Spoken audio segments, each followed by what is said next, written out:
Hey friends, Mark Holmes here, and as always, thank you guys for watching, commenting, subscribing, and being part of the Joe Boo Sports Report. Without you guys, this literally does not work.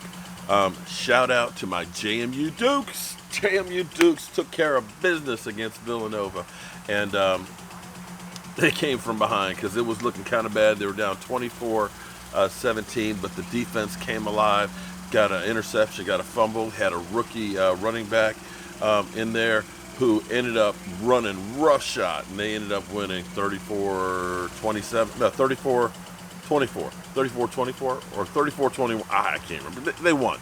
They won. And I'm sitting out here in my backyard. You guys know I've been at war trying to get some grass to grow in my backyard. I just don't have that grass growing thumb. I've been trying stuff, trial and error and everything else, watching YouTube videos, but I think it's beginning to grow now that the temperature, I tried in the summertime to grow grass, the hardest time. But now that the temperatures come down, and now that I've been watering the hell out of it, and now that I haven't burned it with fertilizer, seems to be growing okay. So, maybe it'll be okay for the winter, and then come springtime, it'll be nice and green out here. But tomorrow, of course, big day. We take on the Jets. I know what's going to happen because we play the Jets. It's a no-win situation for us. If we win, they'll say it was just the Jets. You lose, you're bummed. So it's really, regardless, it doesn't matter.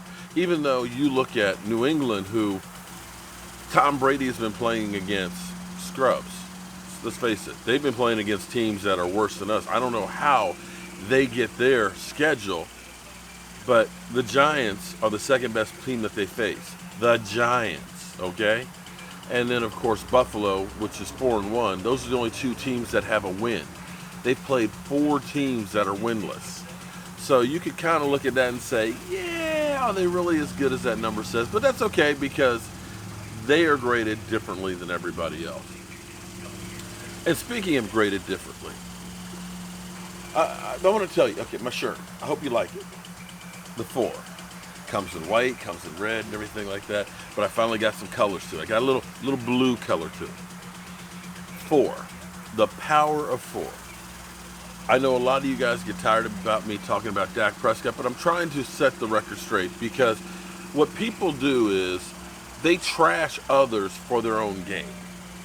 They did this to Dez Bryant. Dez Bryant was an easy target. They could say, oh, well, police been to Dez Bryant's house, 6 times, okay? They make you think he's a gangster. Oh, there might be a tape out there that's 10 times worse than Ray Rice. There was no tape. You never heard those guys say, we were wrong. But the player ends up getting, of course, all this stuff. There's a wild goose chase out there. People were saying he should be cut right now. There was no evidence. You could say there's rumors out there of anything. Hey, Mike, what do you think about, blah, blah, blah, blah. And you could say, well, people are talking. It's me and Mike. We just made this shit up. It doesn't mean it's real. They did the same thing to Tony Romo because they kept trying to tell you, Tony Romo, choker.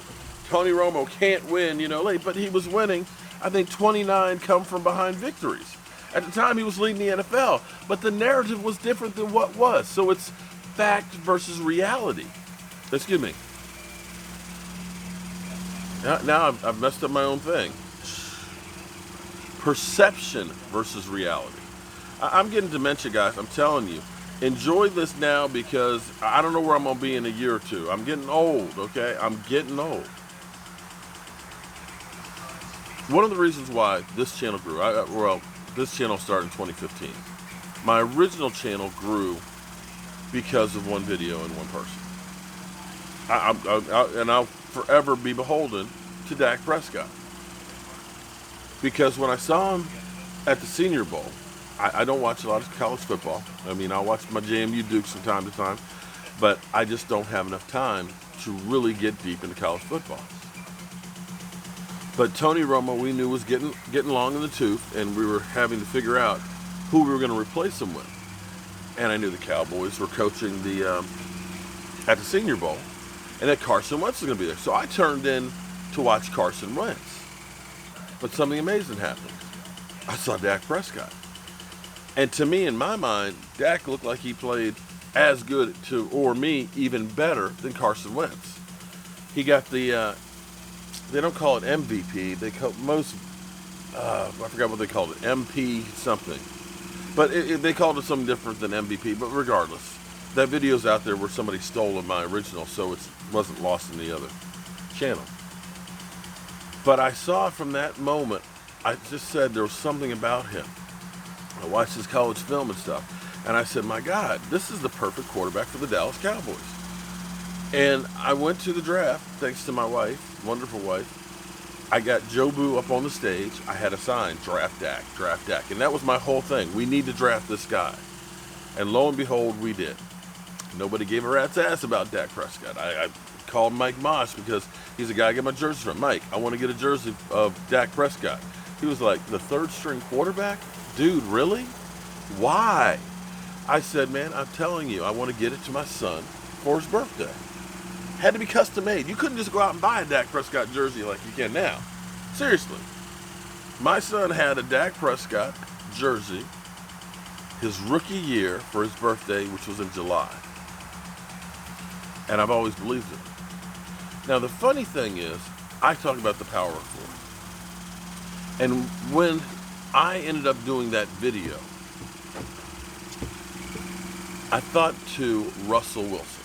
And I compared it to Russell Wilson because Russell Wilson, here's the amazing thing about Russell Wilson. And go ahead, haters, go out there, tell me I'm crazy for talking about Dak Prescott and Russell Wilson. But Walter Football, they have their quarterback rankings for pre-draft. So for 2016, Andrew Luck was the hands down everybody's first pick, okay? After that, RG3. Redskins gave up 3 number ones in a second to get him. Ryan Tannehill was number 3. Can't stay off the Brandon Weeden was 4. Brock Osweiler was 5. Kirk Cousins was 6. Nick Foles was 7. Ryan Lindsley, I don't even know who that was 8. And then finally at 9. And this is what they said about Russell Wilson. Wilson has some intrigue around him, but he did not build off that with a good performance at the Senior Bowl. Scouts were grossly disappointed with how Wilson looked in Mobile. He performed better at the Combine. Some teams look at him as a in the mid-rounds as a backup who could snap in some wildcat packages. Wilson was a fantastic college quarterback. He has a good arm, makes big plays with his feet, and comes through in the clutch. Plus, Wilson is difficult for defenses to defend. He can put up some points on the scoreboard. The reason why his draft ranking is this low is his height. It turns out Wilson is slightly under his listed height. That really makes it tough to project him as a starting quarterback in the NFL.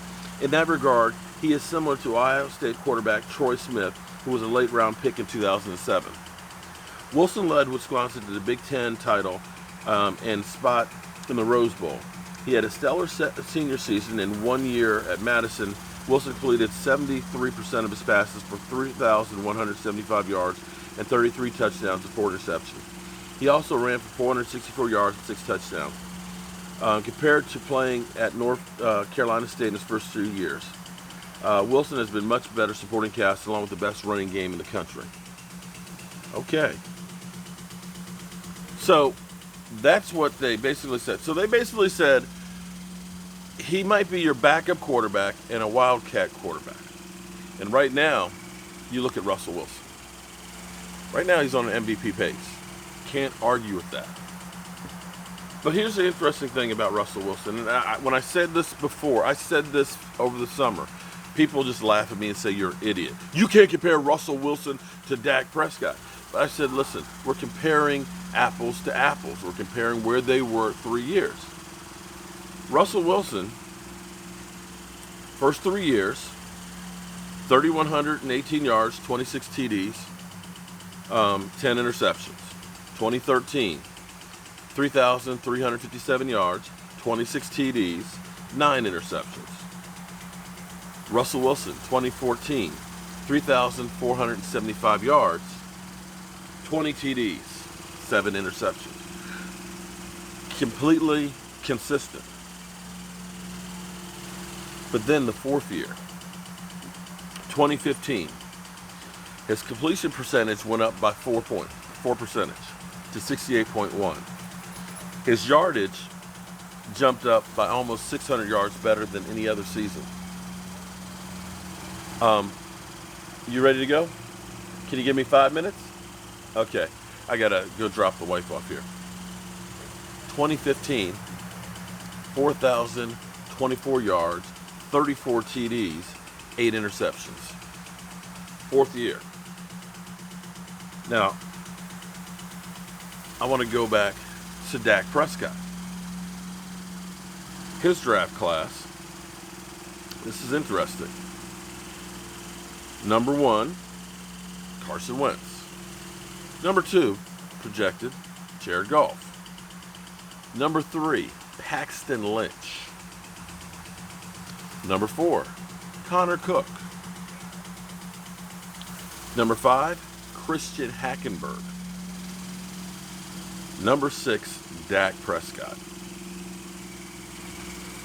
Let's read what they said about him. Prescott really helped his draft stock at the Senior Bowl and Combine. Team sources said they love his football IQ, leadership, and character. They feel he has the ability to be a captain in an NFL locker room and a leader of men. At the Combine, Prescott had a solid workout to maintain his rising status. However, shortly after the event, Prescott was arrested for DUI and put a damper on the enthusiasm around him. Prescott completed 66% of his passes in 2015 for 3,793 yards, 29 touchdowns, and 5 interceptions.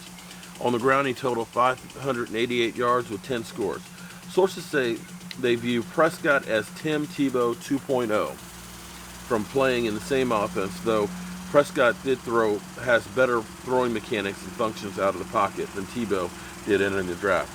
They think Prescott needs to become a pocket-present passer. Prescott's play has been somewhat reminiscent of Tim Tebow because Prescott is playing the same offense for Tebow's former offensive coordinator, Dan Mullen, and the Mississippi State head coach. Like Tebow, Prescott needs to improve his pocket passing and accuracy. So, they're basically saying he's Tim Tebow. He's not really a quarterback.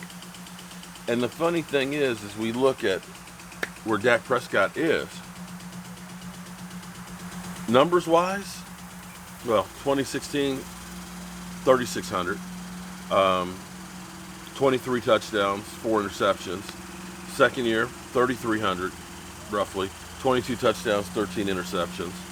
Last year, 3,800, a few more yards with Russell Wilson, 22 touchdowns, 8 interceptions. And thus far, in 5 games, we got 11 TDs and 1,600 yards. He has already almost half of the yardage that he had in 2017, in 5 games.